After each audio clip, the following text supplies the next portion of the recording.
As the Russian invasion into Ukraine enters another week, the American people are actually standing in solidarity with the Ukrainian people and are even more willing to pay for gasoline.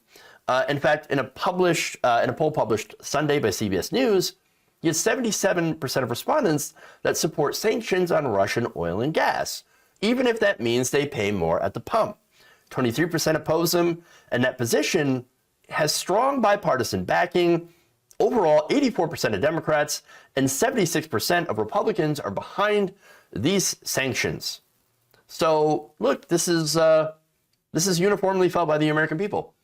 They think, yes, I'm more than willing to pay more for gas prices if it means sanctioning the illegal Russian invasion in Ukraine. Now, I think that this is misguided. Everybody's hearts are in the right place. Let's just say that. And I'm going to get into why it is misguided later. However, I want to show you these statements by Vice President Kamala Harris about what she thinks we need to do and endure to support our friends in Ukraine. Fortunate experience, all of us right now who are not in Ukraine, of witnessing horror. So we are committed in everything we are doing. And yes, then the president did say in the State of the Union, there is a price to pay for democracy. You got to stand with your friends. And as everybody knows, even in your personal life, being loyal to those friendships based on common principles and values, sometimes it's difficult. Often it ain't easy. But that's what the friendship is about, based on shared values. So that's what we're doing. All right, so look, that was, again, in response to paying higher gas prices, inflation, etc. Now, of course, it's hurting the average person. So now here's the thing. Yes, many people are like, look, I know it's more expensive, but, I'll pay more in the pump to stick it to Putin. Okay, but that's not hurting Putin at all. I mean, yes, oil sanctions and personal sanctions probably would hurt him a little bit, at least this country. But you paying more at the pump is actually not going to hurt him at all. It's actually hurting you more than anything. And it's also helping oil companies who have literally no reason to raise their prices. I mean, the way that it's framed is that, oh, see, look at all this Russian oil that we've had to give up.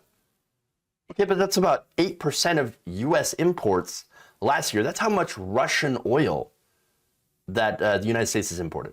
8%. That's not a very large amount. And yet, the situation in Ukraine is claimed to have caused those prices to double, essentially. Now, that's the thing, but there's actually no issue with supply. Supply of U.S. oil has actually remained pretty steady. Now, of course, in Europe, it's a little bit different. Russia actually supplies about 40% of European gas, natural gas. And so, look, that is going to hurt Europe. I understand that. They're going to have to find new sources of energy. But all of that, again, this entire thing happens to be great news for oil companies. Because oil companies still have enough supply. And what they're doing is that they're using the situation with oil futures. You've got the speculators out on Wall Street that are betting on oil futures, saying that, well, we think maybe later the supply will be disrupted as a result of what's going on in Ukraine. So that means higher prices. Okay, but no. What this is that it's just a corporate war profiteering. They're saying that the war and that inflation, that is a reason enough for us to jack up the prices. No, but again, people's hearts are in the right place, but they're too accepting of the corporate narrative. This war has been incredibly fantastic for oil companies. And what they're doing is they're trying to make back what they lost during the pandemic, when people weren't commuting as much, when they actually lost money. after prices plummeted. In fact, ExxonMobil lost $22.4 billion in the previous year in 2020 as a result of COVID. Now, this year, they made it back by making $23 billion in profit in 2021. Chevron also experienced its most profitable year since 2014, with the company reporting in January that it made $15.6 billion in revenue for 2021, according to the Wall Street Journal, following a loss of $5.5 billion in 2020. So, man, that's huge. BP reported that it made $12.85 billion in 2021, with $4.1 billion being made in the fourth financial quarter, the latest quarter. Reuters reported the quarterly profit was the largest the company had made since 2013. That followed a $5.7 billion loss in 2020, its first in a decade. Reuters also reported that Shell made significant profits in 2021, earning $19.29 billion for the year, up from $4.85 billion in 2020. And in the final financial quarter of 2021, the company earned $6.4 billion, Shell's highest quarterly profit since 2014. In total, the oil and gas sector profits added to about $174 billion just last year. So that, it's almost as if they're taking advantage in order to increase their profits. I know. Well, who would do that? Corporations would do that. You know why? Because it's literally their entire function. The whole purpose is to maximize profit for their shareholders. They have a fiduciary responsibility to maximize profit. So yes, they will take advantage of a global situation in order to raise prices, even if they do have, and by the way, there are increased prices for these companies. Yes. And by the way, this applies to a lot of these companies that have raised prices due to inflation. There's increased supply costs. But what they've done is that not only have they passed that cost on to you, but then they've also just tacked onto it so that they can increase their own profit margins. And that's what you see. They would have a similar profit margin if they had only, stayed the same, essentially. Had eaten a little bit of that supplied cost or just passed it along to you, they'd have a little bit less in profit. But what they've done instead is added on to increase their profit margins. So it's all greed. It's all greed. And in fact, look, most Americans know that it's greed. In fact, according to another recent poll, found 80% of American voters believe that costs are rising mostly or in part because big corporations have jacked up the prices while raking in their record profits. So now, going on to the political stuff. Democrats have to be the worst at messaging.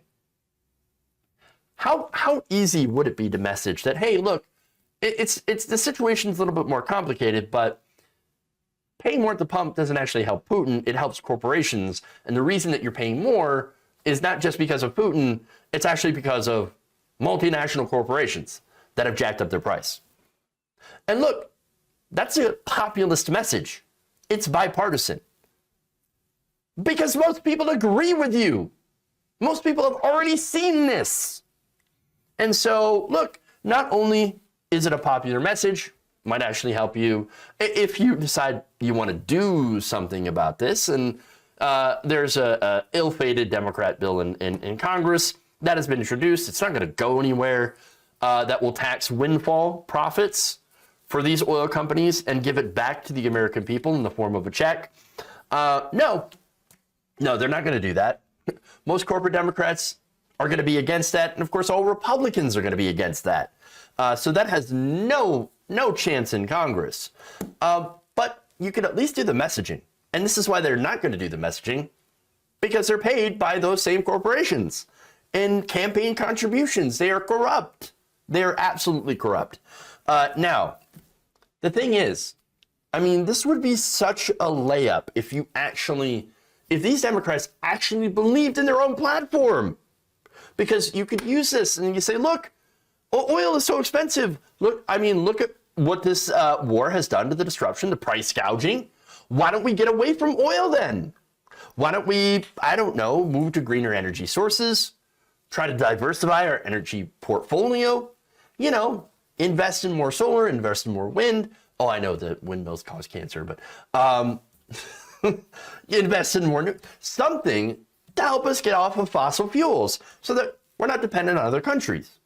Unfortunately, also let me add, mass transportation. That would actually help, better for the environment. And again, energy independence, right? We don't want to have to rely on Saudi Arabia or Russian oil. And again, it would make Republicans who openly lick the boots of oil companies, well, they would look like the corporate stooges that they are. Unfortunately, they won't do this. The fact that they refuse to rally around a populist message that would actually help their own policy proposals, I mean, it really does tell you everything you need to know about the weakness, fecklessness of the Democratic Party and how they'll always bend to their paymasters.